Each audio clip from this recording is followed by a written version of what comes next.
gabi mga kapuso, maghanda pa rin at mag-monitor ng updates dahil patuloy na lumalapit sa Philippine Area of Responsibility yung low pressure area. Sa layong 1,155 kilometers silangan ng southeastern Mindanao huling namataan ng LPA. Sabi ng Pag-asa, posibleng ngayong gabi o bukas ay nasa loob na yan ng PAR.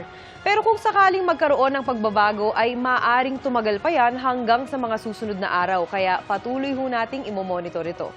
Hindi pa rin inaalis ang posibilidad nitong maging bagyo. Pero maging bagyo man o hindi, magpapaulan ng trough o extension nito sa eastern portions ng Visayas at Mindanao.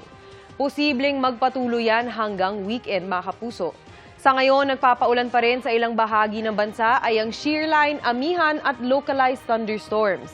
Base naman sa datos ng Metro Weather, posible ang halos buong araw na ulan bukas sa Isabela, Aurora, Apayao, Quezon, Mindoro provinces, gayon din sa may Bicol region. May heavy to intense rains na inaasahan kaya maging handa pa rin sa banta ng baha o pagguho ng lupa.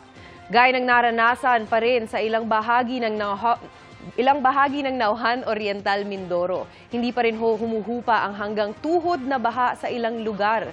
Ang ilang residente wala nang nagawa kundi suungin ang tubig para makatawid. Sa Visayas naman, sinuspinde ang klase kaninang hapon sa mahigit 20 bayan sa Bohol dahil sa masamang panahon. Minomonitor na rin daw ng Lobok River dahil posible ang pagbaha sakaling tumaas ang level ng tubig. Para naman sa lagay ng panahon sa Visayas bukas, umaga pa lang may pag-ulan na sa may Aklan at Northern Samar. Pagsapit ng hapon, mas marami ng lugar ang uulanin. Posible hong ulanin ang Panay Island, Negros Provinces, pati ang Samar Provinces. Sa mga taga Mindanao, may pag-ulan sa umaga sa ilang bahagi ho ng Sulu Archipelago, Caraga, Davao Region at Soc-Sargen. Magiging mas maulan ho sa hapon at mas malalakas na ulan ang dapat paghandaan, lalo na't posibleng bumaha kung magtuloy-tuloy ang buhos nito. Dito naman sa Metro Manila, hindi pa rin natin inaalis ang tsansa ng ulan kaya lagi hong magdala ng payo. Nanatiling maalon at delikado pa ring maglayag o pumalaot ang maliliit na sasakyang pandagat sa ilang baybayin ng Northern Luzon, pati sa eastern seaboards ng Southern Luzon, Visayas at Mindanao.